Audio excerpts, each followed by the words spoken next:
The clinking of silver against porcelain was the only sound that dared to interrupt the restaurant's hushed symphony. Murmurs from other tables, draped in identical white linen, faded into a respectful background hum.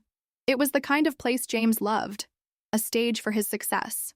Clara watched him from across the table, the candlelight dancing in the deep red of his wine. He was in his element, recounting a recent victory at his firm, his voice a confident baritone that commanded the space between them. Tonight was their anniversary, their 12th, and James had chosen this Michelin-starred restaurant, a place he called a proper celebration. Clara had long ago learned to be a good audience. She nodded, offered a smile when expected, and asked the questions that kept the monologue flowing. She remembered a time when his stories were their stories, a shared tapestry of dreams they were weaving together. Now they felt like his alone. He spoke of acquisitions and mergers, of boardroom battles and triumphant handshakes. She was proud of him, of the life he had built, but a quiet ache had settled in her heart over the years, a feeling of being a spectator in her own life. And then, get this, James said, leaning forward, his eyes gleaming. I told them the final offer was non-negotiable, a complete power play. You should have seen their faces, Clara. Absolute shock. He laughed, a short, sharp sound of self-congratulation. That sounds incredible, James. Truly, she said, her voice soft. He leaned back, swirling his wine, a smug smile playing on his lips. It's all about knowing your worth. You have to be aggressive, you have to be essential. That's the game. He took a long sip, his gaze drifting over the opulent room before settling back on her. His smile shifted, becoming something else, something tinged with condescension. It's a world you wouldn't understand, I suppose. It's a bit more complex than choosing paint colors for the guest room. The jab was so quick, so casually delivered, that it took a moment for the sting to register. It was a familiar sting, one she had felt countless times. The guest room project was something she had been pouring her heart into, a creative outlet that brought her a sliver of joy. He called them her little projects. The paint colors are coming along nicely, she replied, forcing a placid smile, refusing to give him the satisfaction of a reaction. I'm sure they are, he chuckled, waving a dismissive hand. A waiter, a young man with nervous eyes, approached to refill their water glasses. James didn't even acknowledge him. He was fixated on his new train of thought. I was talking to Stephen the other day, my new VP. His wife, Caroline, she's a partner at a law firm. Power couple. They were discussing their portfolios over dinner. Can you imagine? I mean, what do we talk about? Your gardening? He laughed again, louder this time. The waiter flinched, spilling a small drop of water on the tablecloth. Clara felt a flush of heat creep up her neck. It wasn't just the comment. It was the audience. James had a habit of performing, of using her as a foil to amplify his own importance. My gardening is quite productive, she said, her voice tight. Those were my tomatoes in the salad you had yesterday. And they were lovely, darling. Absolutely lovely, he said, the patronizing tone coating the words like thick syrup. A wonderful hobby. It's good for you to have hobbies, to keep busy. There it was, the phrase that felt like a pat on the head to a child. Keep busy. As if her days were a long, empty expanse of time she had to fill with trivial pursuits while he was out slaying dragons in the corporate world. He had no idea how she managed the household, the finances, the social calendar, the endless logistics that kept their perfect life running so smoothly. He never saw the spreadsheets she maintained, the investments she managed with the inheritance her grandmother had left her, the quiet, steady work she did in the background. To him, she simply was. A beautiful, supportive fixture in the life he had built. It does more than keep me busy, she said, a hint of steel entering her voice. James, however, wasn't listening. He was signaling the waiter. I think we're ready for the main course. And another bottle of the Salaya, please. He turned back to Clara, his mood expansive and generous once more, the momentary cruelty forgotten. You have to enjoy the fruits of your labor, right? And I do labor. So you, my dear, get to enjoy the fruits. He reached across the table and patted her hand. Don't ever worry your pretty little head about any of it.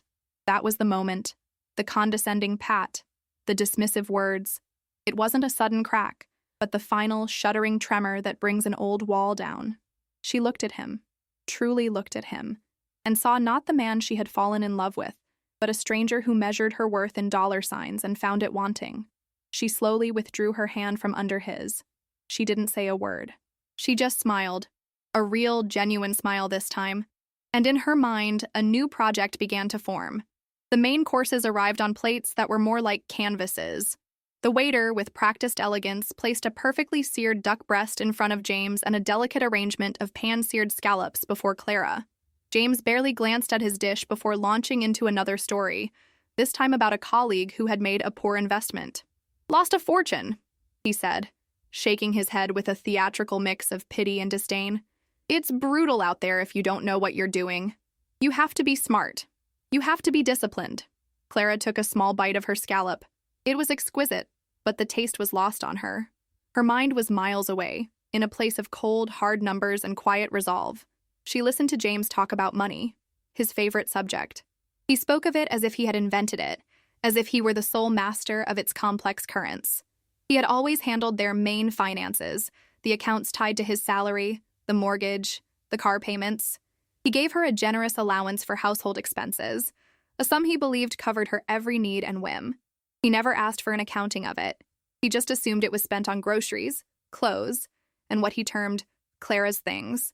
She thought of her grandmother, a woman forged in the quiet resilience of a generation that understood the value of a secret strength.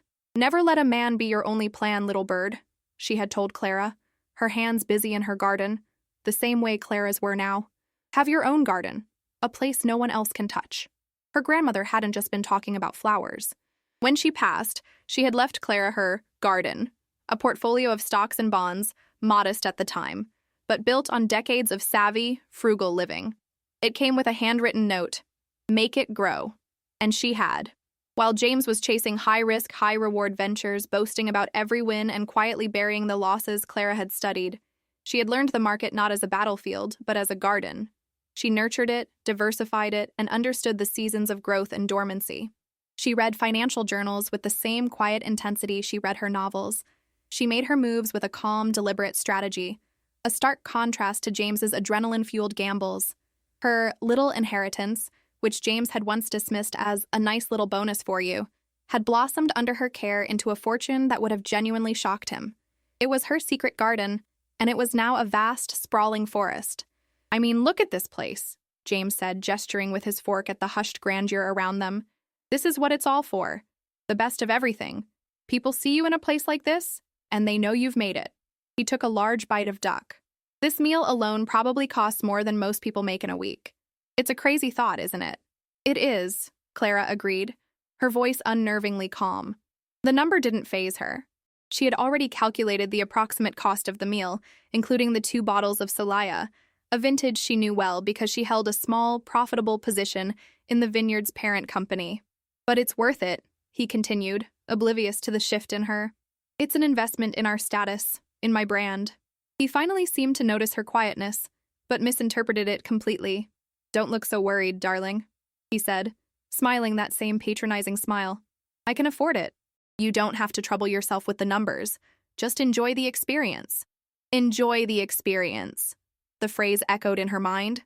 For 12 years, she had been the experience part of the equation, the decorative half of his power couple fantasy, while he handled the worth and numbers.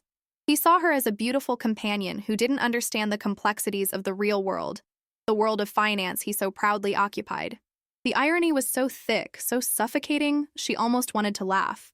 He was so busy performing his success that he had never bothered to look at the woman sitting across from him, had never once thought to ask what she did with her days, what she thought about when she was alone, what her little projects truly were. As he finished his duck and leaned back, satisfied and expansive, Clara felt a profound sense of calm settle over her. It wasn't anger anymore, or hurt. It was clarity, a serene, unshakable certainty. She had been living a life of quiet compromises, making herself smaller to fit into the box he had built for her. She had been tending her garden in secret, but tonight she realized it was time to stop hiding it. Not with a shout, not with an argument, but with a simple, undeniable gesture. The waiter approached, his eyes moving between them, sensing the end of the meal. "Would there be anything else for you this evening? Dessert? Coffee?" he asked. "Just the bill, thank you," Clara said, her voice clear and steady, speaking before James could even open his mouth. James looked at her, a flicker of surprise in his eyes, but he simply chuckled, assuming she was just helping to move things along. "Eager to get home, are we?" he murmured, winking at her as if they shared a secret. But the secret, Clara knew, was all hers. The waiter returned, moving with a silent deference that seemed amplified in the wake of Clara's request. He placed a small leather-bound folder on the table, setting it precisely in the middle, a neutral ground between the two of them. He gave a slight bow and retreated, leaving the final act of the evening to unfold. James reached for it immediately, a proprietary air in his movement. He flipped it open. His eyebrows shot up, followed by a low whistle that was equal parts shock and perverse pride. "Well now," he said, a grin spreading across his face. He turned the folder so Clara could see the final figure, as if it were a trophy. $12,452.78. "We certainly did it properly tonight, didn't we? A new record, I think."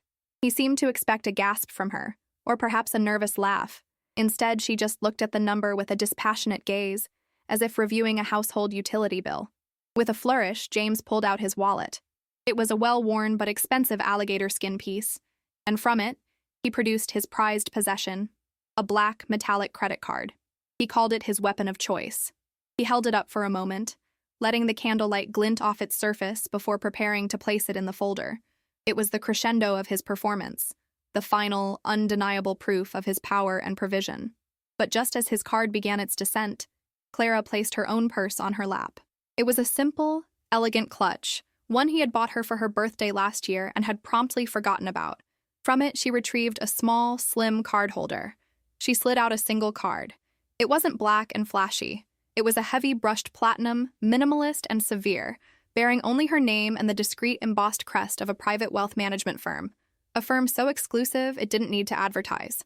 With a quiet, deliberate motion, she reached forward, took the leather folder, and placed her card inside. She closed it and set it back in the middle of the table. James froze, his black card hovering over the table. "Clara?" he said, his voice a low thrum of confusion and irritation. "What is that?" "It's my credit card," she replied simply. He let out a short, disbelieving laugh. "I can see that. What are you doing with it? Put it away. I've got this." He gestured with his own card, as if to sweep hers aside. The waiter, seeing the closed folder, had begun to approach the table again. Clara looked past James and directly at him. "We're ready," she said, her voice perfectly even, polite, but with an unmistakable tone of command. The waiter hesitated, his eyes darting from the confident woman to the thunderstruck man. It was a tableau of suspended animation, the entire restaurant fading away until only the three of them existed in the bubble of their table. "Clara, stop this," James hissed, his smile gone, his face clouding over. "Don't be embarrassing." She finally turned her eyes to meet his. The placid, agreeable woman he had spoken to all evening was gone. In her place was a stranger with eyes as cool and clear as ice. There was no anger in them, no spite. There was something far more terrifying. Finality. "I'm not being embarrassing, James," she said, her voice so soft it was almost a whisper, yet it cut through the air with the sharpness of a razor. "I'm paying the bill." Before he could protest further, the waiter made his decision. He darted forward, snatched the folder with a quick, "Thank you, madam," and scurried away toward the cashier's station as if fleeing a blast zone. James was left with his black card still in his hand, a useless prop from a play that had suddenly and inexplicably changed scripts. He slowly lowered his hand to the table. He stared at Clara, his jaw tight, a muscle twitching in his cheek. The confident, articulate man from the boardroom was gone. He looked utterly lost, his face a mask of bewilderment that was slowly hardening into a dark, resentful anger. He had been upstaged, undermined in the very temple of his success, and he had no idea how it had happened. Clara said nothing. She picked up her water glass, her hand perfectly steady, and took a slow, deliberate sip. The silence that fell between them was heavier and more expensive than anything they had consumed that night. The waiter returned to the table not with a machine for a signature, but with a quiet, almost reverent nod to Clara. "Everything is taken care of, madam. Thank you." He handed the leather folder directly to her. Inside, her platinum card rested atop a receipt marked, "Paid in full." The gesture was subtle, but the message was clear. The power at the table had officially transferred. James watched the exchange, his face a granite mask. He said nothing as Clara placed the card back in her clutch and stood up, smoothing down her dress. He rose mechanically, his earlier swagger completely gone, replaced by a stiff wooden posture. The walk out of the restaurant was the longest of Clara's life. The ambient chatter seemed to hush as they passed, and she could feel the imaginary weight of eyes on her back, She knew it was just her imagination, but the feeling of being seen, truly seen, for the first time in a long time, was exhilarating. At the valet stand, the attendant brought their car, a sleek black sedan James was immensely proud of. He held the driver's side door open for James, as was custom. "I'll drive," Clara said, her voice calm. She held out her hand for the keys. Both the valet and James stared at her. James looked as if he was about to protest, to create the scene he had accused her of making. But he saw the unwavering look in her eyes, and something in him seemed to definkle. Wordlessly, he walked to the passenger side, his movements heavy with defeat. The silence in the car was a living thing. It was thick and suffocating, charged with unspoken questions and years of resentment. Clara navigated the city streets with a focused calm, her knuckles not even white on the steering wheel. James stared out his window, the vibrant city lights reflecting in his eyes, but he saw none of it. Finally, halfway home, he spoke. His voice was dangerously low, stripped of all its earlier bravado. What was that? It wasn't a question. It was a demand. "I paid for dinner," Clara replied, keeping her eyes on the road. "I saw what you did," he snarled, turning to face her. "Don't play dumb with me, Clara. Where did you get that card? Is this some kind of joke? Did you open some store card with a ridiculously low limit just to make a scene?" He was trying to regain his footing, to re-establish the familiar dynamic by belittling her. "God, the payment probably didn't even go through. They're going to be calling me tomorrow, and I'm going to have to clean up your mess, as usual." "The payment was approved," she said, her tone flat, refusing to engage with his escalating anger. "The limit on that card is sufficient." His fist clenched in his lap. "Sufficient for what? A $12,000 dinner? Where did you get that kind of money, Clara? Did you ask your father for it? Are you in debt?" The accusations were a torrent now, his mind scrambling to find a logical explanation that kept his world intact. "It's my money, James," she said. He let out a sharp, humorless laugh. "Your money? What money? The allowance I give you? Don't be ridiculous. You couldn't save up that much in a decade." She took a deep breath. This was it. "The inheritance my grandmother left me," she said. He scoffed, turning away again. "Oh, that rainy day fund. Clara, that was a sweet little nest egg, but it wouldn't have covered the wine we had tonight. I told you to have fun with it, buy yourself something nice." "You did," she agreed. "And I did. I bought myself an education. I bought myself a portfolio. For the past 8 years, my little hobby, the thing you said keeps me busy, hasn't been gardening or choosing paint colors. It's been wealth management, my own." She could feel his stare burning into the side of her face. He was speechless, his brain unable to compute what he was hearing. "You're lying," he finally whispered. "Am I?" she asked, her voice still infuriatingly calm. "Remember that biotech firm I mentioned a few years ago, the one researching Alzheimer's? You told me it was a sentimental, foolish investment. You laughed about it with Stephen. Clara's betting her lunch money on a miracle, I believe you said." She paused, flicking her turn signal on as they approached their neighborhood. "That lunch money investment matured last year. The returns from that single stock could buy this car 3 times over." James was utterly silent. The sheer, detailed confidence of her statement had finally pierced his armor of disbelief. He was adrift in a new and terrifying reality where he was not the sole financial genius in the household. As Clara turned onto their street, she delivered the final blow, her voice still soft, but every word landing like a hammer strike. "You talked about enjoying the fruits of your labor tonight, James. And you should. It's a wonderful feeling." She pulled into the driveway, the automatic lights illuminating the grand facade of the house he was so proud of. She turned the engine off, plunging them back into silence and darkness. "By the way," she said, turning to him in the dim light, "I had my fund acquire a majority stake in the holding company that owns the Solaya Vineyard 6 months ago. The surge in demand for the vintage we drank tonight has been wonderful for the quarterly report. So thank you for contributing." James did not move. He sat in the passenger seat of his own car in the driveway of his own house and looked at the woman beside him as if she were a complete stranger. The darkness in the car was absolute, but he didn't need light to see the chasm that had just opened between them. The foundations of his world, his success, his authority, his perception of his own marriage, had been systematically dismantled over the course of a single meal. Clara didn't press him. She simply unbuckled her seatbelt, the click sounding like a gunshot in the silent car, and got out. She walked to the front door, not looking back to see if he was following.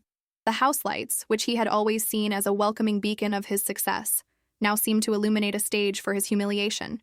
He finally stumbled out of the car, leaving the passenger door agape.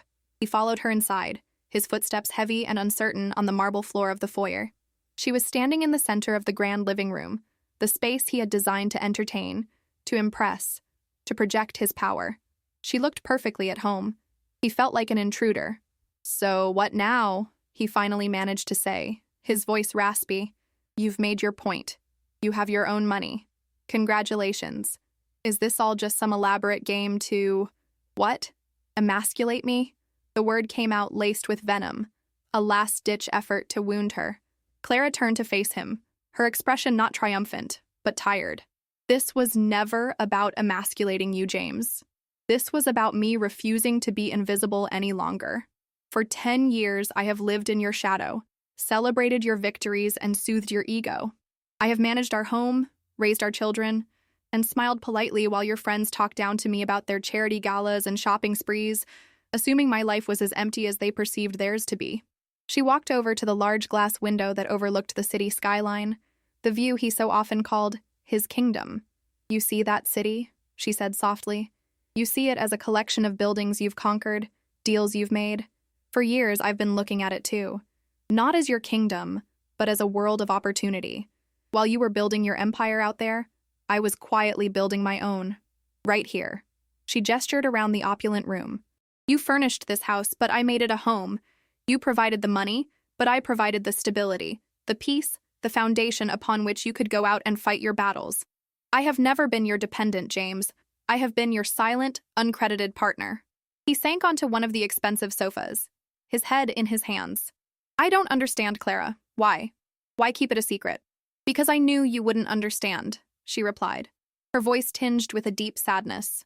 "You wouldn't have seen it as a partnership. You would have seen it as a threat, competition.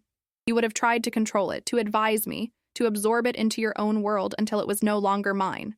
I needed something that was just for me. You had your work, I had mine." He looked up, his face pale and drawn. The anger was gone, replaced by a dawning, terrifying clarity. He saw it all now. The late nights she'd spent on her laptop, which he'd dismissed as online shopping, the book club meetings with women he didn't know, the quiet confidence she had carried that he had mistaken for contentment. "So, the dinner," he whispered. Tonight was the end of my silence," she confirmed. "I am not the woman you married, James. I am the woman I have become. I am your equal. And from now on, that is how we will proceed. Or we will not proceed at all." She didn't raise her voice. She didn't need to. The statement hung in the air, unequivocal and absolute. It wasn't a threat. It was a statement of fact. A choice. Clara walked to the small ornate table by the door where they both traditionally left their keys. She took the car key from her pocket and placed it deliberately in the center of the polished wood surface. It was a simple object, but at that moment, it was everything. It was the restaurant bill. It was the winery. It was a decade of silent work and a future yet to be decided. Then, without another word, she turned and walked up the sweeping staircase, her steps light and steady. She didn't look back. James was left alone in the vast living room, surrounded by the trapping of a life he thought he had built all by himself. He stared at the key, a single solitary object on the table. For the first time in his life, he had no idea what his next move was. The power to decide was no longer his alone.